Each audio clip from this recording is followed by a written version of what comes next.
The current phase of this crisis in Ukraine has been manufactured by Russian President Vladimir Putin in the Kremlin.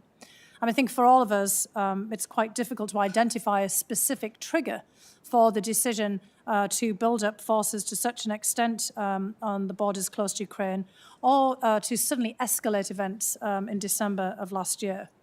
In many respects, the timing seems driven more by Vladimir Putin's own political predilections and perceptions of developments, rather than by events on the ground in Ukraine or in the contested Donbass region. So I will just give a few overview points for us to take into consideration before hearing more from my colleagues. So in terms of understanding the current context for the crisis, there are several factors at play for Moscow and Putin I think are relevant for us to consider during this hearing. First of all, Moscow has actually successfully reasserted itself as the dominant political force and security provider in Eurasia.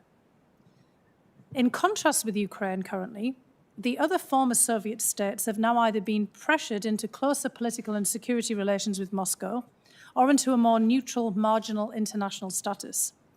Just as a couple of examples, you've already mentioned actually Moldova and some of the other republics here, but I'll just give a couple of key examples from the last couple of years.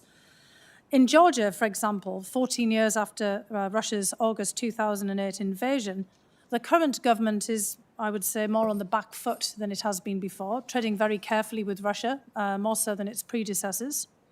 Georgia's former president, Mikhail Saakashvili, who was a perennial thorn in Moscow's side, now sits in jail in Tbilisi after an ill-advised return to Georgia in October 2021. Although Russia can't claim direct credit for this, Russian officials nonetheless and commentators frequently use Saakashvili and his fate as a cautionary tale for the rest of the region, including Ukraine. In summer 2020, in Armenia, President Nikol Pashinyan, another leader who's fallen out of favor with Moscow, saw his domestic position and former foreign policy autonomy crushed by the war with Azerbaijan. Given the fact that Russia and Armenia have a long-standing defense pact and Russian forces are permanently based in Armenia, Azerbaijan's military assault to retake territory occupied by Armenia for the last 3 decades was unlikely to have been feasible without a green light from Moscow. And Russia has now exploited the 2020 war to introduce its military forces into Nagorno-Karabakh, sidelining the OSCE Minsk group. Elsewhere, Belarusian strongman Alexander Lukashenko has been forced back into the fold after a disastrous presidential election on his part in the last year. And in January 2022, so just in the last month, Russia and its regional security alliance, the Collective Security Treaty Organization, or CSTO, were of course called in to quash protests and to quell a political power struggle in Kazakhstan. This was the first time that the CSTO was deployed on the territory of a member country. So Russia feels emboldened by all of these developments in Eurasia. From Russia's perspective, the United States played no significant role in addressing these upheavals. And the United States, again from Russia's perspective, seems grievously weakened at home and abroad.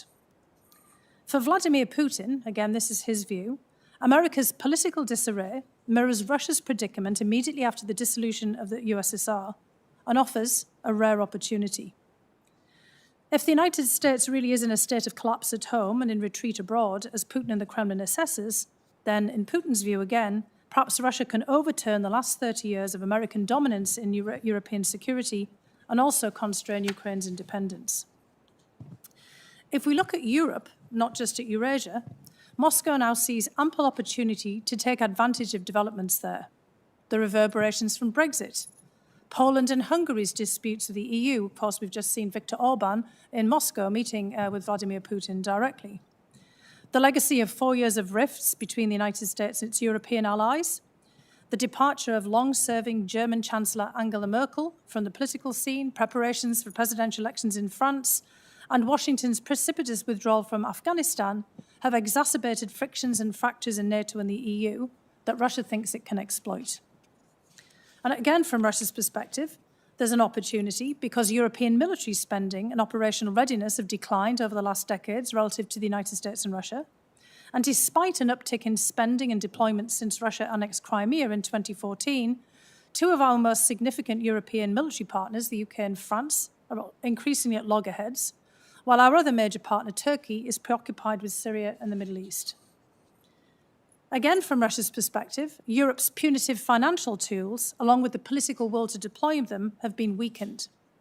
Moscow has effectively moved over the past decade, and especially since its annexation of Crimea in 2014, to shore up the Russian economy against Western sanctions, including through paying off state debts, making strategic direct investments in companies across Europe in critical infrastructure, energy, and metallurgy, and also by deepening ties with the private sectors of key European countries, even at the height of this crisis, to try to offset any retaliatory economic actions that we might take. Putin and the Kremlin clearly believe that European and American investors will serve as Russian allies and advocates for limited sanctions, and that they will push for a speedy reconciliation with Russia, limiting our government's capacity for confrontation. Putin has also, as members of the Commission are well aware, taken Russia's ambitions and positions during this crisis well beyond Eurasia and Europe.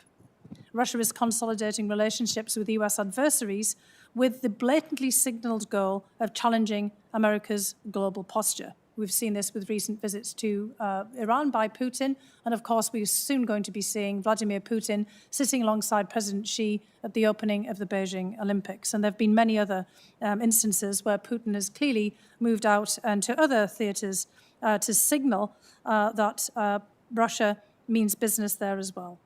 Putin's been quite explicit about these moves, as well as about the ideas of deploying new nuclear weapon systems to parts of territory closer to Europe, or perhaps even to the Caribbean, under some recent commentary out of Moscow. And this whole goal here seems to be to undermine the current international order, or at least to show an intent to do so, as a gambit to get the United States to the negotiating table. As members of the Commission have already stated, Russia has long sought a commitment from the United States, NATO, and the European Union that it will have a clearly defined role in post-Cold War European security institutions, and also decision-making power whenever developments or events run counter to its interests. Russian officials have recently expressed frustration about the slow response from the United States to Moscow's repeated requests to engage on proposals for a new European security order. And in many respects, Putin is pushing this really hard because of his own timeline. So just again, something to bear in mind. Putin's very mindful of 2024, not just when we have our presidential election, but also when he must theoretically, as well as in practice, submit himself for re-election at home to then gain the presidency for perhaps another 6 to even 12 years, depending on how many terms he sees before him at this particular juncture. So in many respects, time is of the essence for Putin. He would like to achieve a resolution of these issues before 2024. And right now, his public opinion ratings are not what they used to be. The last time Putin's popular approval fell significantly was just before the annexation of Crimea back in 2014. At that juncture, annexation proved universally popular in Russia, and Putin may hope for a similar boost ahead of the Russian presidential elections by showing the Russian people that he can take decisive action against Ukraine, NATO, and the United States. In the meantime, at home, Putin has done a very good job in Russia of making the United States and NATO look like the aggressors in the perpetration of this crisis. Abroad, he's also bent on convincing the rest of the world that Ukraine is either an internal matter for Russia to resolve or the object of a Cold War-style dust-up with the United States. It's Putin that's trying to depict this as a proxy war, like Korea and Vietnam were in the Cold War. But however, in recent Russian polling, half of Russians believed that the United States and NATO were to blame for the crisis, and only a tiny fraction thought that Russia itself was to blame. But across the border in Ukraine, in stark contrast, more than 70% of Ukrainians now view Russia as a hostile state, which has increased from 60% in spring of 2021. And I would just offer to the Commission, and again, I'd be very interested to hear what Lieutenant General Hodges and Ambassador Taylor have to say about this after their recent visit to Ukraine, that this latter point about Ukrainian attitudes could prove very problematic for Putin. The Russian president knows history inside out, Russian history that is, but he also has his very own version of it that isn't always shared, not only by us, but also by Ukrainians.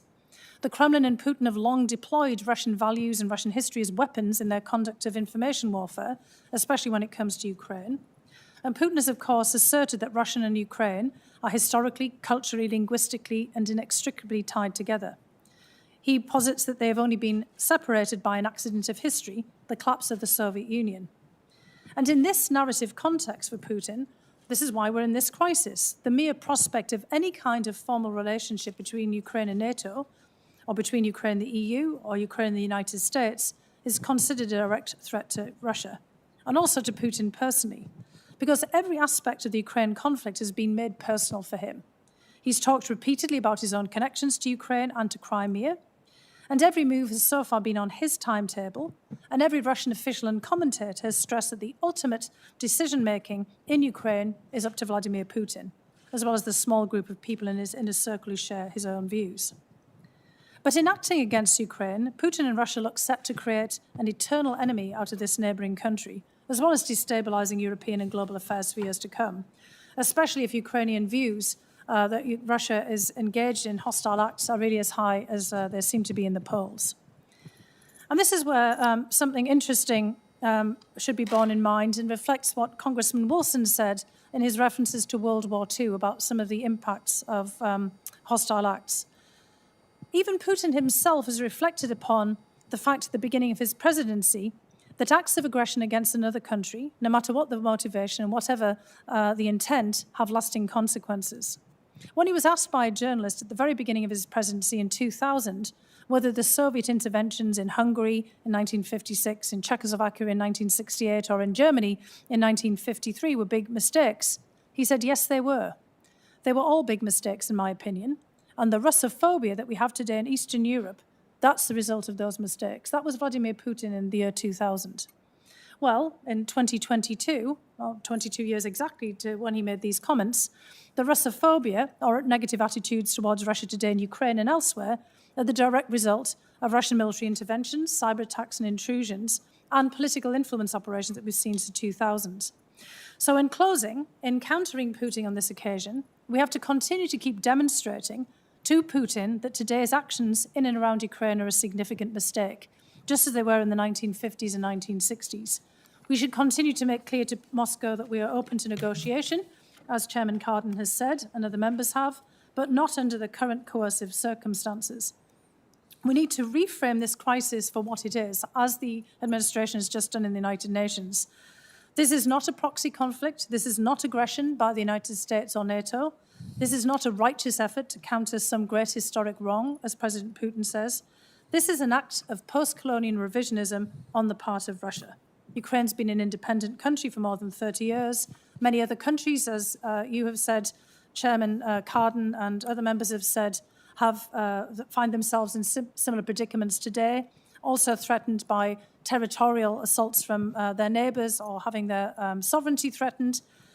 Senator Wicker also made this reference before he left. And we need to keep making it very clear that any further invasion of Ukraine is unacceptable.